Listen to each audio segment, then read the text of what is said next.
All of us have family members we love who are being tempted and tried by the seemingly constant forces of Satan, the destroyer, who would make all of God's children miserable.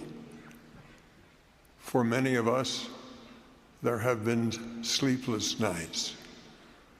We have tried to surround the people who are at risk with every force for good. We have pled in prayer for them. We have loved them. We have set the best example we could. Alma, a wise prophet from ancient times, faced similar trials. The people he led and loved were frequently under attack by a ferocious enemy. Yet they were still trying to rear righteous children in a world of wickedness. Alma felt his only hope of victory was a force which at times we underestimate and often use too little. He pled for God's help. Alma knew that for God to help, repentance was required by those he led, as well as his adversaries. Thus, he opted for a different approach to battle. The Book of Mormon describes it this way: "And now, as the preaching of the word had a great tendency to lead the people to do that which was just, yea, it had more powerful effect upon the minds of the people than the sword or anything else which had happened unto them. Therefore, Alma thought it was expedient that he should try the virtue of the Word of God."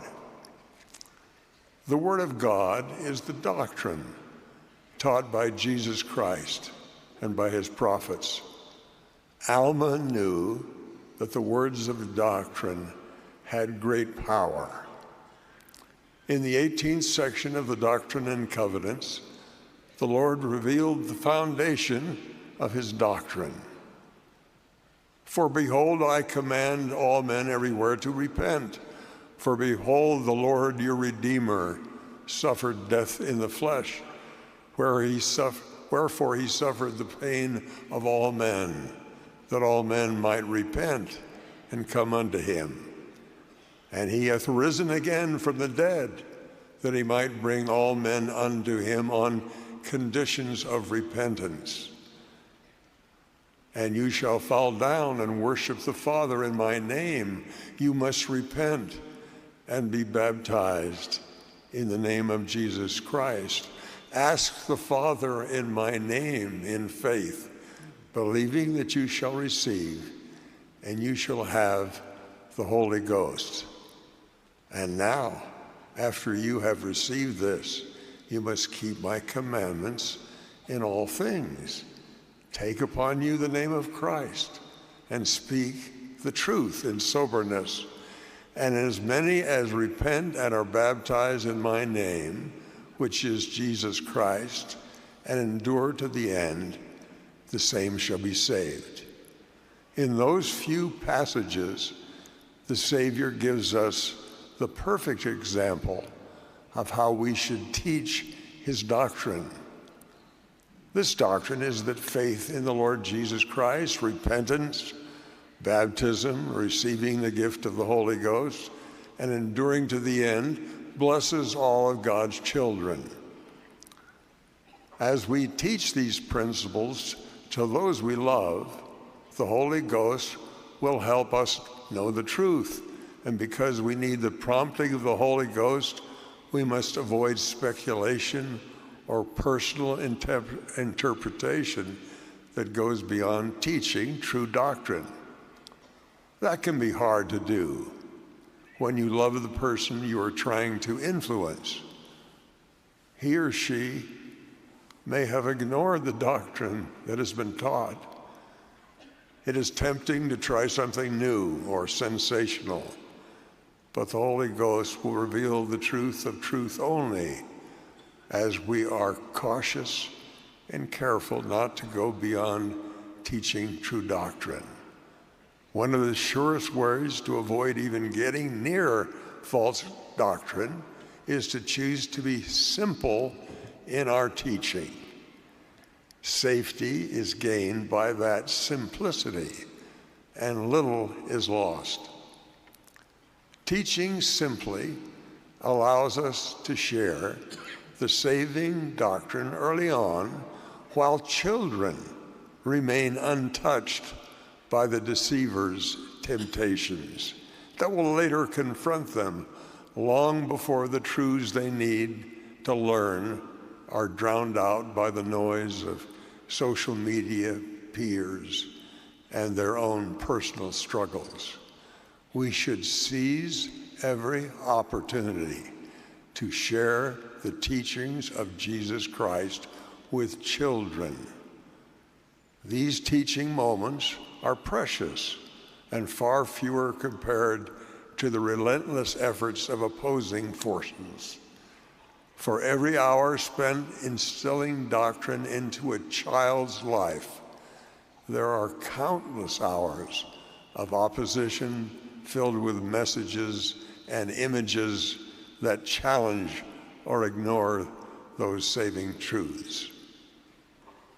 Some of you may wonder whether it might be better to draw your children closer to you through having fun, or you may ask whether the child may start to feel overwhelmed by your teaching.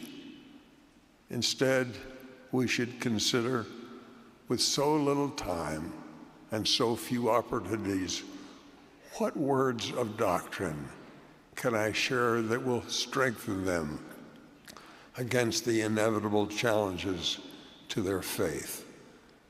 The words you share today could be the ones they carry with them, and today will soon pass.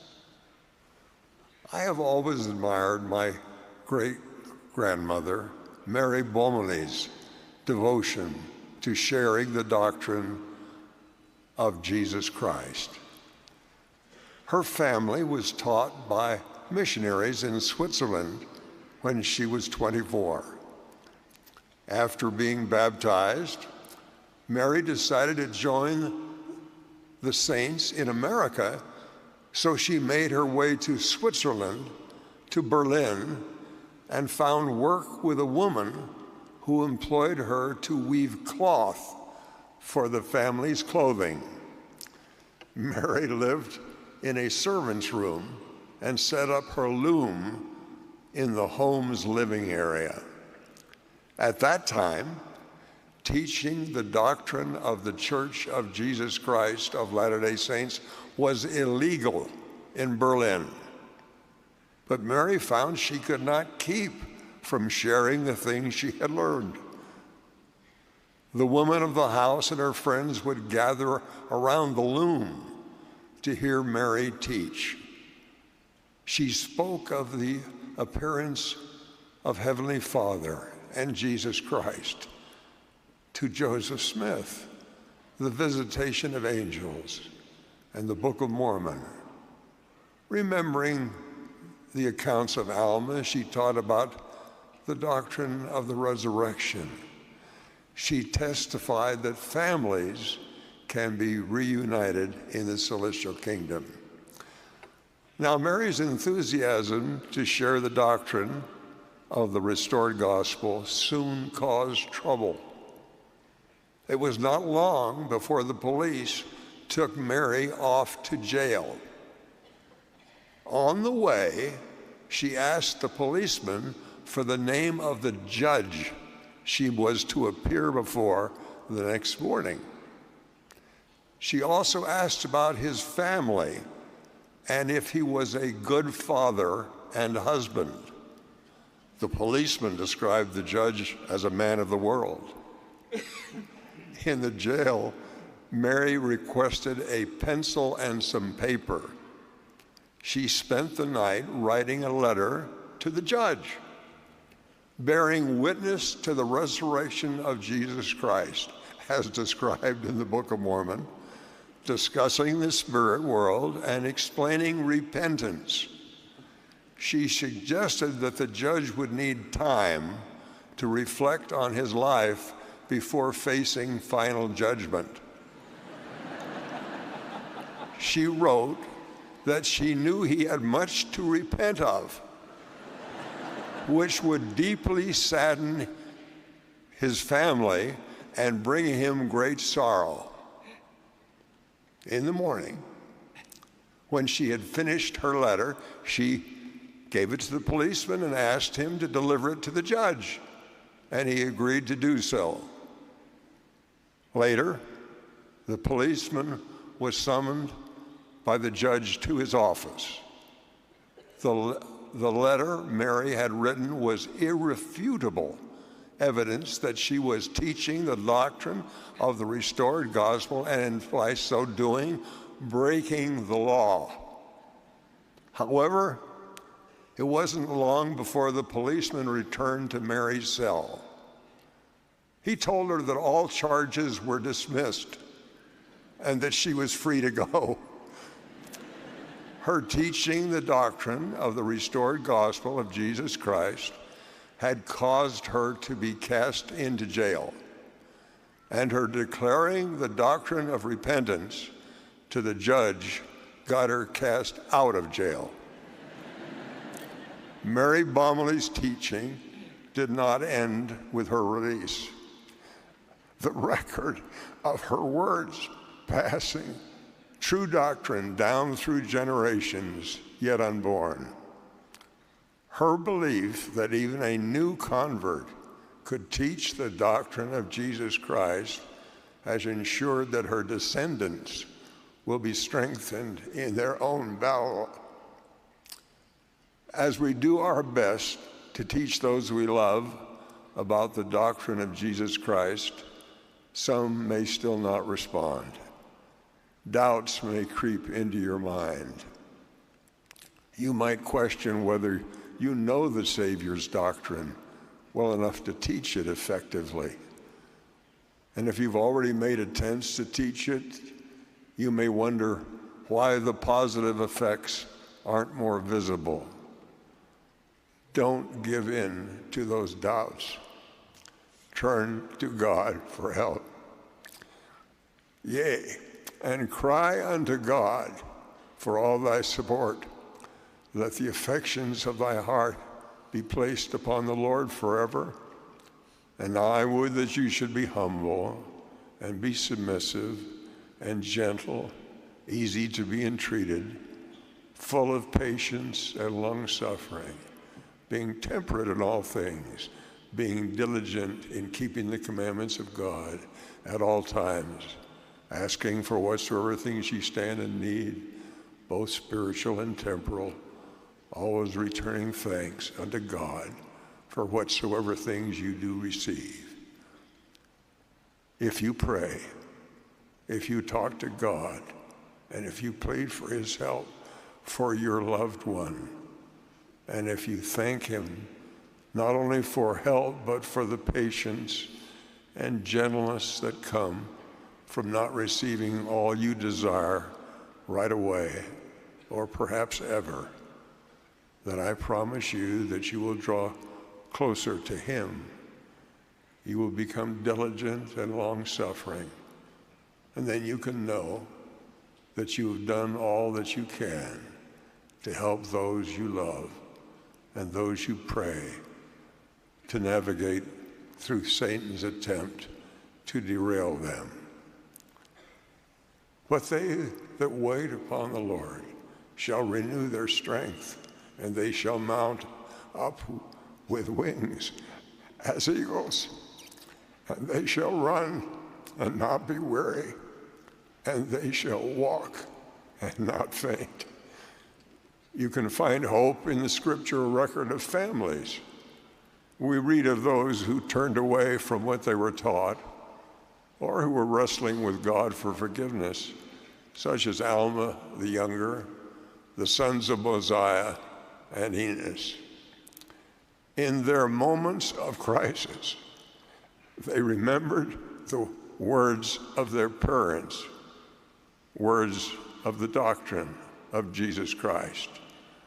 Remembering saved them. Your teaching of that sacred doctrine will be remembered. I bear witness of the sacred work of teaching Heavenly Father's children the simple doctrine of Jesus Christ, which allows us to be spiritually cleansed and ultimately be welcomed into God's presence to live with him and his Son in glory forever in families. In the name of Jesus Christ, amen.